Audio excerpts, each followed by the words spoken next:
என்னன்னு தெரியல, சண்டை வருது. நல்லா போயிட்டு திடீர்னு போயிடும், சண்டை வந்துடும்.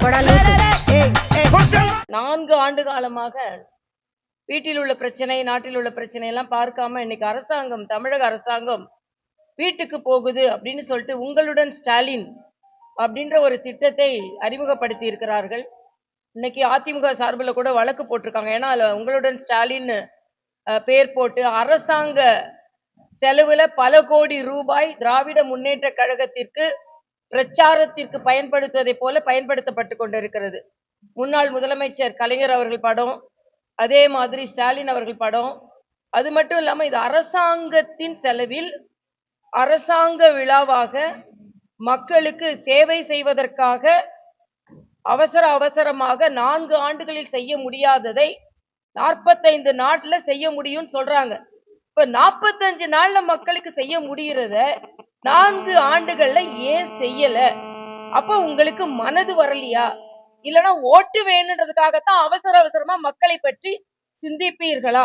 இன்னொன்னு, நாட்டுல ஊழல் இருந்தா பரவாயில்ல, இன்னைக்கு அந்த உங்களுடன் ஸ்டாலின் அதுல கூட ஊழல் இருக்கு. அதுல சில சர்டிபிகேட்ஸ் கொடுக்கறதுக்கு சில அதிகாரிகள் கையூட்டு வாங்கினார்கள் அப்படின்ற செய்தி இன்னைக்கு பத்திரிகையில வந்திருக்கு. அதே மாதிரி அங்க ஏற்பாடு ஒண்ணுமே சரியில்லை, மக்கள் கூட்டமாக வருகிறார்கள், அங்க எந்த அடிப்படை வசதியும் ஏற்பாடும் இல்லை என்ற செய்திகள்லாம் நமக்கு கவலை அளிக்கக்கூடியதாக இருக்கிறது. ஆக ஒரு அரசாங்கம் இயல்பாக நடப்பதை விட்டுவிட்டு மக்களோட போறேன்னு சொல்லி மக்களை சிரமத்துக்குள்ளாக்கி இன்னைக்கு எல்லா விதத்திலும் அரசு அதிகாரிகள் எல்லாரும் ஒரு பிரச்சாரத்தில் ஈடுபட வைத்து மிக தவறான ஒரு சூழ்நிலை தமிழகத்தில் நிலவி கொண்டிருக்கிறது என்பதை நான் இங்கே பதிவு செய்கிறேன். அது மட்டும் இல்ல, மரியாதைக்குரிய பாரத பிரதமர் 27ஆம் தேதி கங்கை கொண்ட சோழபுரத்திற்கு வருவதை நாங்கள் மிக பெருமையாக கருதுகிறோம். எனக்கு மிக்க மகிழ்ச்சி என்ன என்றால், கங்கைக்கும் காவிரிக்கும் தொடர்பு இருக்கிறது என்பதை அன்றைய சோழ வரலாறே கங்கை கொண்ட சோழபுரம் என்று பெயர் வைத்திருக்கிறார்கள். ஆக சோழ கங்கை என்றும் அதற்கு பெயர் வைத்திருக்கிறார்கள். ஆக அப்படிப்பட்ட ஒரு சோழகங்கம், அந்த சோழகங்கத்திற்கு இன்னைக்கு 12 கோடி ரூபாய் அந்த ஏரியை ஆழப்படுத்துவதற்கும் அது மூலமாக 1300 ஏக்கருக்கு மேல பயிர் விளைவிக்கப்படும் என்பதற்காக சோழகங்கத்திற்கு 12 கோடி ரூபாய் இப்பொழுது தமிழக அரசு ஒதுக்கி இருக்கிறது. ஆனால் இந்த சோழகங்கத்தை பற்றி இவர்களுக்கு உணர்த்துவதற்கு மரியாதைக்குரிய பாரத பிரதமரின் வருகை தேவைப்படுகிறது. ஆக தமிழகத்தில் உள்ள பெருமையை தமிழக முதலமைச்சரை விட மரியாதைக்குரிய பாரத பிரதமர் உலகுக்கு எடுத்து சொல்லிக் கொண்டிருக்கிறார்.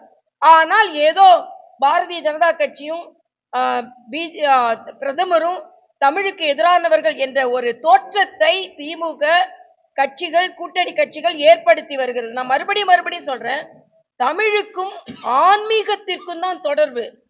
ஆன்மீகம் தான் தமிழை அதிகமாக வளர்த்தது. காவி தமிழ் தான் தமிழகத்தில் நிலைநிறுத்தி, ஆண்டாள் காலத்துல இருந்து, அண்ணா காலத்துல தமிழ் வளரல, ஆண்டாள் காலத்துல தான் தமிழ் வளர்ந்தது.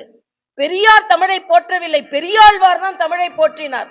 ஆனால் ஏதோ பெரியாரும் அண்ணாவும், இன்னைக்கு இத்தனைக்கும் பெரியார் தமிழை தூத்தினார், ஆனா பெரியாரும் அண்ணாவும் தான் ஏதோ தமிழை வளர்த்ததை போலவும், ஆன்மீகத்திற்கு அதுக்கு சம்பந்தம் இல்லை போலவும், காவிக்கும் தமிழுக்கும் சம்பந்தமே இல்லதை போலவும் ஒரு தோற்றத்தை இவர்கள் ஏற்படுத்தியவர்கள். இனிமேல் நாங்கள் அதற்கு முற்றுப்புள்ளி வைப்போம்.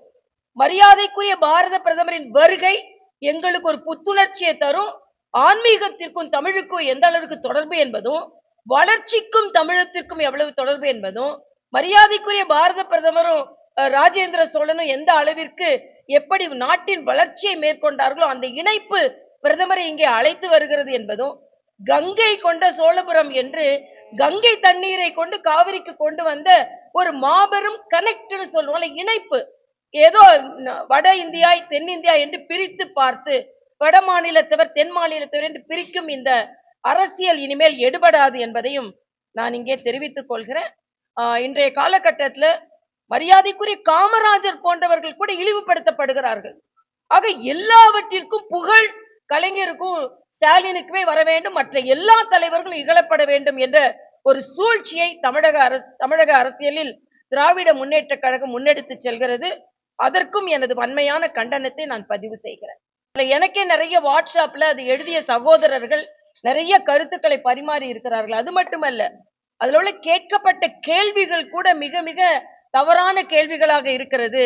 அதனால இது உடனே ரத்து செய்யப்பட வேண்டும்ன்றது மட்டுமல்லாமல் நியாயம் கிடைக்க வேண்டும். சில ஆயிரம் இடங்களுக்கு பல லட்சம் பேர் எழுதியிருக்கிறார்கள். நியாயம் கிடைக்க வேண்டும் என்று நம்மளது கோரிக்கையாகவும் நாங்கள் அதை வைக்கிறோம். ஏனென்றால் தொடர்ந்து தமிழக மாணவர்கள் வஞ்சிக்கப்படுகிறார்கள்.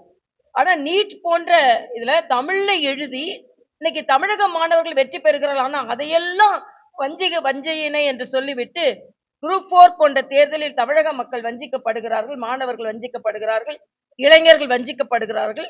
இது மறுபரிசீலனை செய்யப்பட வேண்டும் என்பது எனது கருத்து.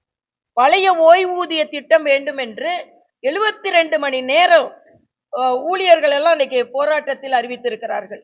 போக்குவரத்து ஓய்வூதியர்கள் போராட்டம் அறிவித்திருக்கிறார்கள். அங்கன்வாடி ஊழியர்கள் இன்று போராட்டத்தில் குதித்துக் கொண்டிருக்கிறார்கள். அதனால்தான் நான் கேட்டேன், வீடு நோக்கி அரசு போகுதான், வீட்டுல உள்ளவங்க எல்லாம் ரோட்ல நிக்கிறாங்க உங்களோட மோசமான அரசாட்சியினால். ஆக அதற்கு பதில் சொல்ல வேண்டும் என்பது எனது கருத்து. உதான் திட்டத்தையே கொண்டு வந்தது பிஜேபி தானே. வேலூருக்கு விமான நிலையம் கொண்டு வரணும்னு நினைச்சதே பிஜேபி தானே. அதனால ஒவ்வொரு நம்ம வேலூர்லயும் எப்படி தூத்துக்குடியில ஒரு பிரம்மாண்டமான ஒரு திறப்பு விழா நடக்க இருக்கிறதோ அதே மாதிரி வேலூர்லயும் ஒரு பிரம்மாண்டமான திறப்பு விழா நடக்கும். நீங்க எல்லாம் மரியாதைக்குரிய பாரத பிரதமரை சந்திக்கலாம் நிச்சயமா.